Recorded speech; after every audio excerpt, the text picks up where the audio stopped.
संत भी सच्चे होने चाहिए।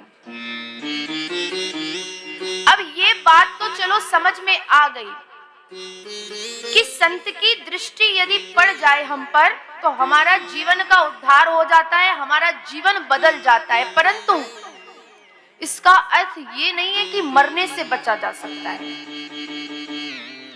क्योंकि मरने से आज तक इस संसार में कौन बचा है? नहीं तो कोई है ऐसा जो आज तक मरा ना हो।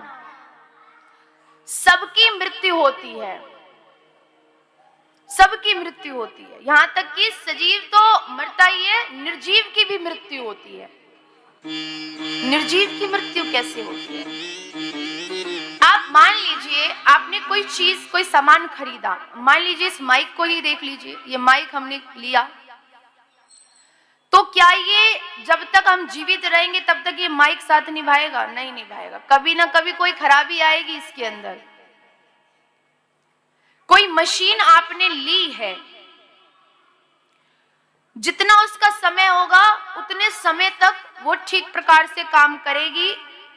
आपने कोई साइकिल खरीद ली, आपने कोई घड़ी खरीद ली, कोई ना कोई कभी ना कभी उसमें कोई ना कोई कमी आ जाएगी। यानी सजीव की भी मृत्यु होती है। और किसका कितना समय तक जीवन है ये उसी दिन निर्धारित कर दिया जाता है जब हमारा जन्म होता है। कहा जाता है ना कि जब हम जन्म लेते हैं तो उसी के साथ हमारी मृत्यु भी जन्म लेती है, और हमारी मृत्यु का क्या कारण होगा वो कारण भी जन्म लेता है। ये बात तो चलो समझ आ गई कि एक दिन सबको मरना है, लेकिन फिर क्या किया जाए? कहा कि कबीरा, जब हम पैदा हुए तब जग हंसा हम रोए, पर ऐसी करनी कर चलो कि हम जब इस दुनिया से जाएं तब हम हंसते हुए जाएं, और जो हमारे आसपास के जो लोग हैं, हमारे सगे संबंधी है, वो हमें देख करके अश्रु बहाएं। ऐसी करनी कर चलो हम हंसे जग रोए। कभी कभी आपने देखा होगा कि जब कोई आपके क्षेत्र में या आपके इलाके में किसी ऐसे व्यक्ति की मृत्यु होती है जिसके मरने पर पूरे क्षेत्र में शोक का माहौल बन जाता है, सभी उस व्यक्ति को याद करके दुखित होते हैं कि वह कितना बढ़िया आदमी था, दान पुण्य किया करता था, गरीबों की सेवा किया करता था। और कोई एक ऐसा आदमी है जो हमेशा दूसरों को गलत बोलता था, जो हमेशा दूसरों की बुराई करता था, जिसने ना तो कभी सत्संगति करी, ना सत्संग सुना, ना दान किया, ना कुछ पुण्य कमाया, तो उसके लिए बाद में पीछे से सब लोग क्या कहते हैं? अच्छा हुआ भगवान ने इसे बुला लिया, वैसे इसने सबकी नाक में दम कर रखा था, अच्छा किया भगवान ने इसे उठा लिया।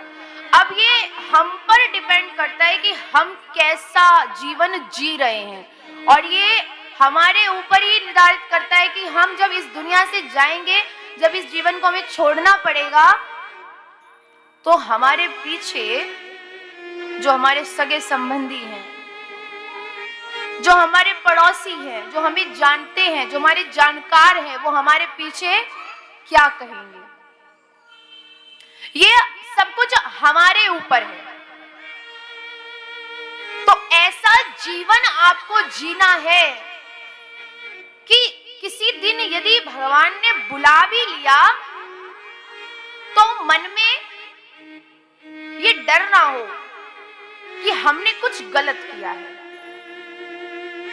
और जैसा कि बताया था कि हर चीज की तैयारी करते हैं तो मृत्यु की भी तैयारी पूरी करनी चाहिए, पूरी होनी चाहिए, कि जब भगवान परमात्मा बुला ले अपनी इस जीवात्मा को तो मन में डर ना हो। ये श्रीमद् भागवत की कथा आपको निडर बनाती है, जो मरने का जो एक भय है उस भय को निकालती है। जो सत्संग करता है ना, जो भगवान का नाम लेता है, भगवान का भजन करता है, उसे फिर मृत्यु का डर नहीं रहता।